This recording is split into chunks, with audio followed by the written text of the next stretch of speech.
Nous allons laisser la parole à notre frère. Il y a quelques mots d'évocation.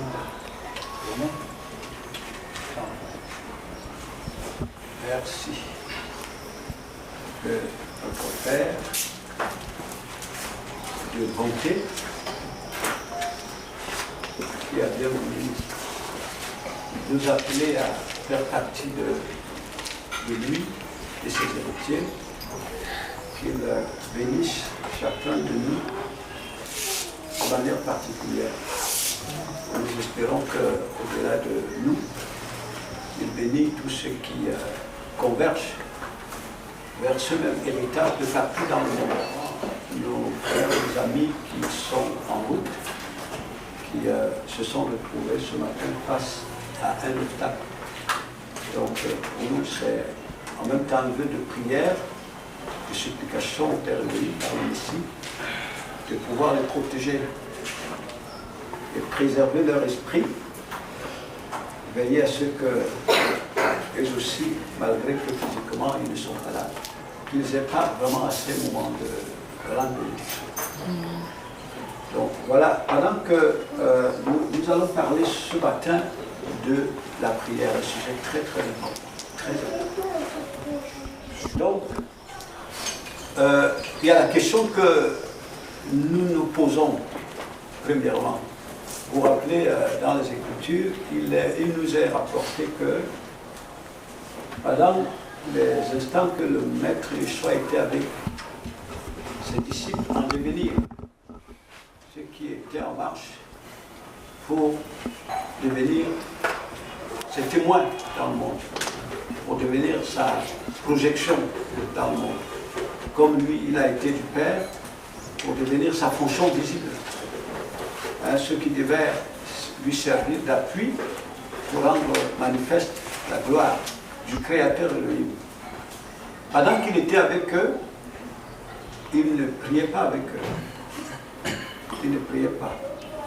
Et lorsque on se pose la question de savoir pourquoi, c'est que le Maître Yeshua, lui, il avait une perception claire de ce que c'est que prier.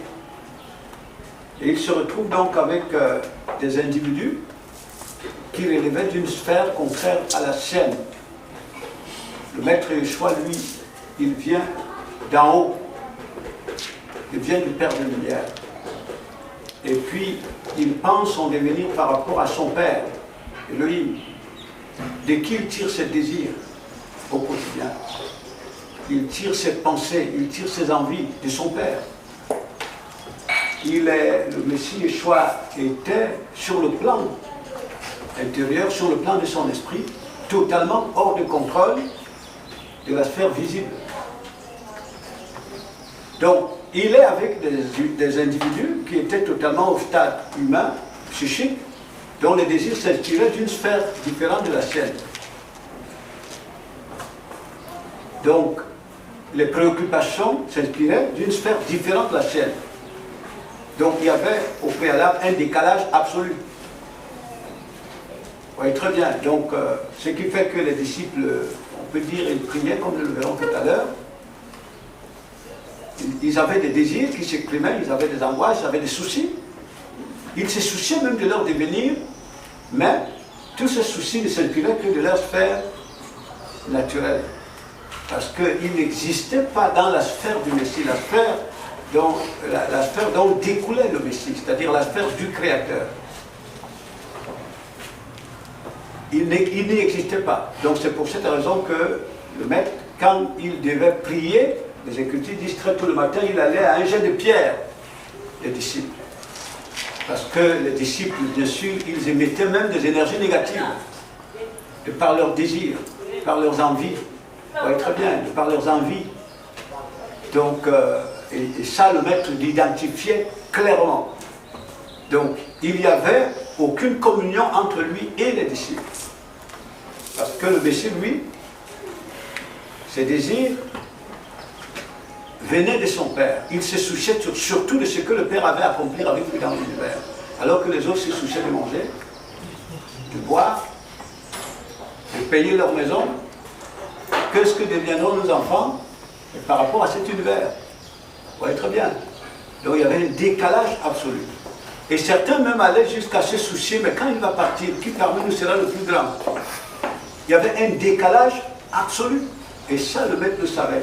Bon, mais c'est là que très souvent on parle des hommes. C'est que nous, quand on se retrouve, on ne sait pas que lorsque nous nous retrouvons à 30, il y a un autre qui a le projet d'aller à la Lune, l'autre son projet d'aller s'installer en Sibérie, l'autre veut aller construire son château en Espagne, l'autre voudrait asseoir son entreprise ici. On se retrouve, on est inconscient de cela.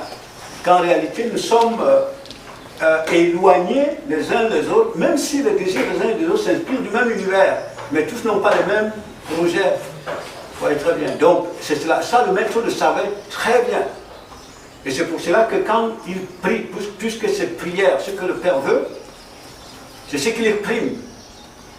La volonté de son Père, il en est l'expression visible. Et vous voyez clairement, c'est ce que nous allons voir tout à l'heure, au fur et à mesure que le Messie se développe dans le discernement des desseins de son Père, la volonté de son Père s'exprime de manière puissante au travers de lui. Le Messie est devenu de plus en plus puissant parce que plus il épousait la volonté de son Père ou l'identité de son Père, sa volonté humaine était étouffée. Elle était totalement inexistante. Donc il épousait la puissance, les vertus du Créateur. Vous voyez? Il épousait la puissance, il épousait la force, il épousait l'intelligence, parce que c'est ce qu'il lui réclamait à son Père. Parce que le Messie savait que sa vocation était de servir de support à son Père pour libérer la création. C'était là sa seule vocation. Le Messie n'avait pas pour souci se construire un immeuble dans le monde, envoyer ses enfants à l'école, que ses enfants aient les diplômes, qu'il fasse asseoir l'entreprise. S'il était rentré dans ce jeu-là, il aurait été contrôlé par Satan comme nous. Il se serait exposé à l'ennemi. Et le Messie savait qu'il avait un devenir extrêmement puissant. Et comme chacun de nous, hein, c'est-à-dire que nous sommes des esprits, je vous dis, avec un devenir, si on s'est défini par rapport au Messie, avec un devenir extrêmement puissant. Et au fur et à mesure que vous cernez ce que vous êtes appelé à devenir par rapport au Messie, vous pouvez devenir des géants extraordinaires. Certes, ça ne se construit pas en une nuit, ça ne se construit pas en une semaine, mais si votre devenir s'inspire du Messie, vous sortez de l'univers des êtres animaux. Vous comprenez très bien? C'est-à-dire que ce qu'est votre maître, c'est ce qui commence à devenir votre désir. Et là, vous rentrez dans une vie de prière réelle. Une vie de prière réelle. Donc, quelqu'un va nous lire Ésaïe 53. Mais avant de lire, je vais vous faire l'appel réel, puisque nous avons commencé par partager sur ce sujet ce matin. Vous voyez, il arrive que quand on se retrouve, on ressent clairement que, c'est vrai, nous sommes des supports, nous sommes des esprits, des supports d'énergie, mais on sent clairement que cette énergie est sans force. Sans force. Pourtant, nous sommes appelés vraiment à partir de cette dimension de faiblesse pour entrer dans la force. C'est ça notre héritage, la force, dans le Messie, l'identité de notre maître. De telle manière qu'en convergeant vers cette dimension-là, même si on ajoute un nombre, 10 fois le nombre de nations actuellement, vous ne créez pas de nations. Parce que vous savez clairement que vous êtes en voie de devenir le support de la force par définition. Vous comprenez? C'est-à-dire la force c'est Elohim, la puissance c'est Elohim.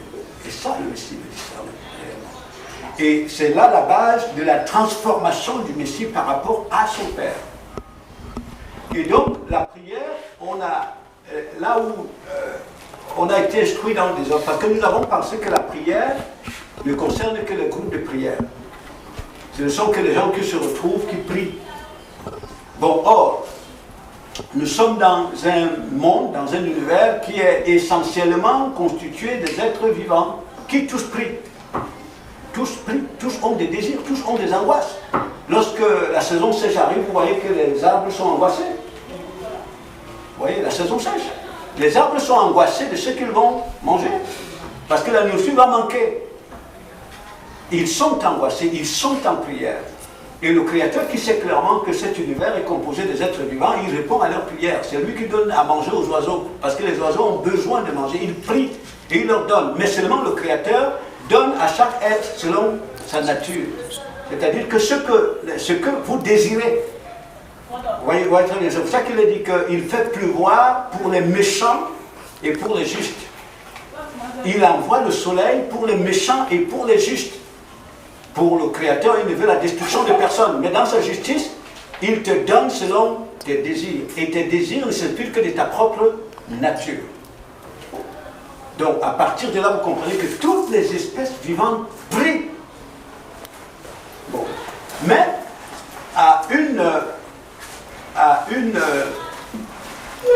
on dirait une différence claire, importante, qui est très importante de comprendre, c'est que, comme ces espèces vivantes sont quand même gouvernées par une intelligence, par un esprit, ces espèces vivantes, pour la plupart, notamment l'humain, ses désirs ne s'inspirent que de l'esprit qui le gouverne. Donc c'est là que se situe la vraie dimension de sa prière. Ses angoisses ne s'inspirent que de l'esprit qui le gouverne. Et comme c'est Satan qui gouverne le monde, les désirs des humains ne s'inspirent que de leur chef. Et le Satan